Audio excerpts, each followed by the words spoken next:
Woodworking goes all the way back to when I was just a kid. I've always just liked to make things.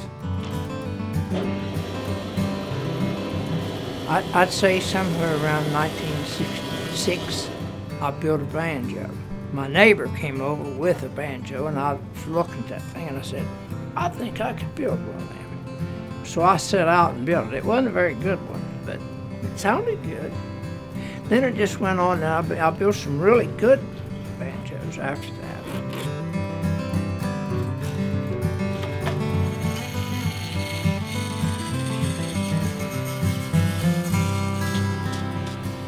The first time was in '75. Exmer Miller showed me how to build a guitar. And then I quit. For a long time I was into bows and archery. I built bows for a long time. Then you come along, and that's how I got started the second time building guitars.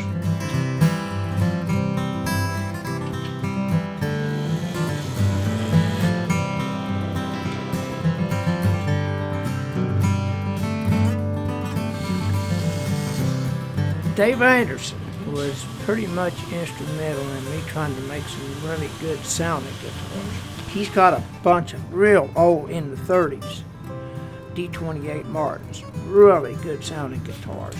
He let me look inside one of his prize instruments. He even took the strings off of it and let me look inside that instrument, and I could see what those people were trying to do in that instrument. They don't look the same then as they do now.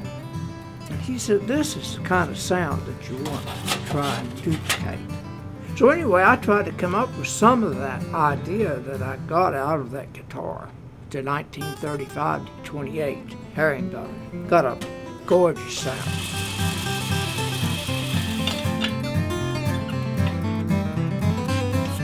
Hey, I just keep trying new stuff. I don't care a bit to try something. If I think it'll work, I do it.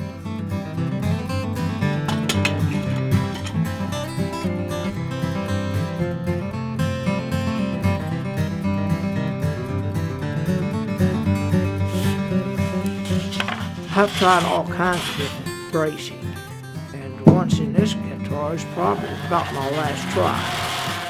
I don't think I can make a guitar sound any better than this. Honestly, I don't.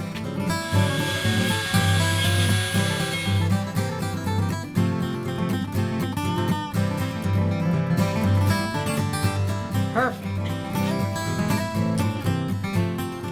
As a matter of fact, Robert Bowling told me, don't stray too far from what you're doing right now, because it's as close to the vintage instruments as I've heard.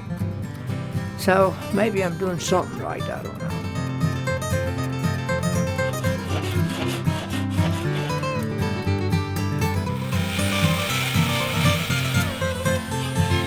This is worse than stacking marbles.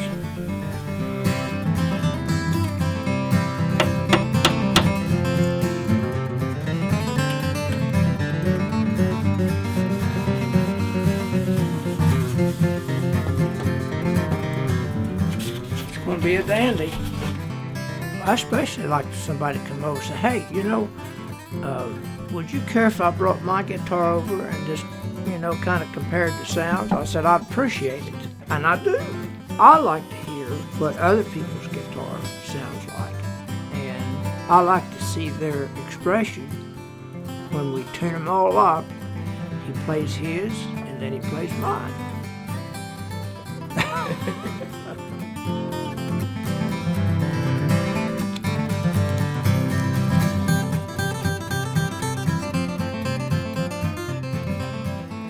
Fan club was supposed to be here, but one of them was sick and the other had to work. Hi-yo, hi-yo.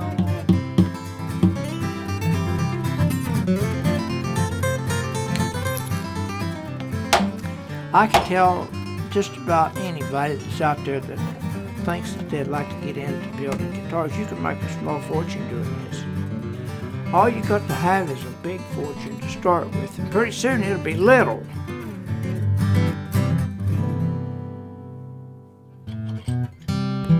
If anybody could have as much fun doing this as I have, man, go for it. I've met some of the nicest people that you could ever imagine over these guitars.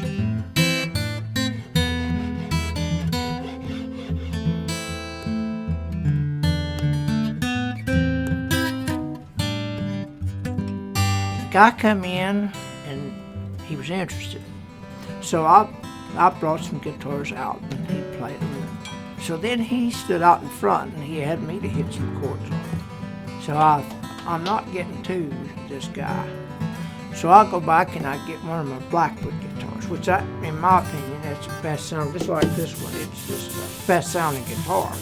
So I went back and got that and I hit a big G chord on it. He said it's sold. And that's all it took. I mean, that's something that makes you feel good.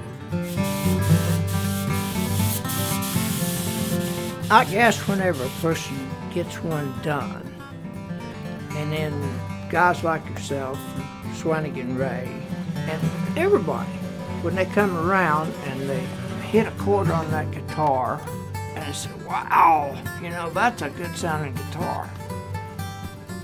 That especially is what you like to hear. You know, it just makes your day.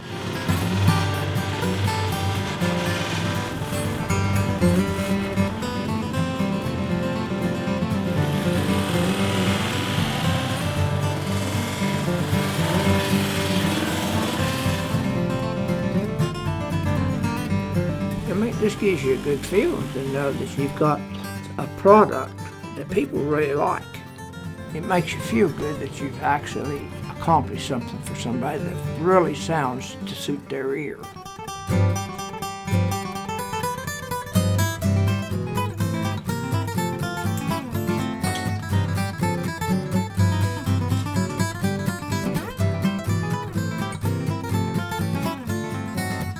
It's been a real fun adventure for me.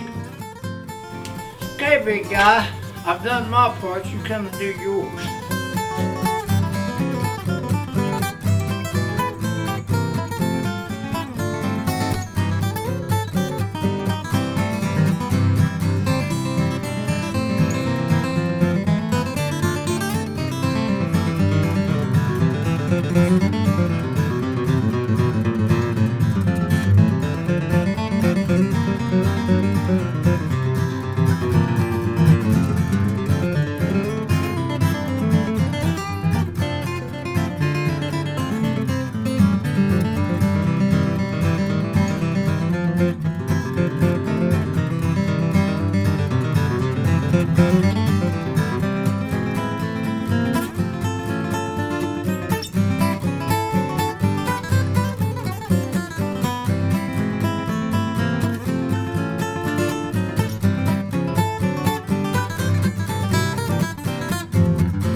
Both of you guys play better songs than that one.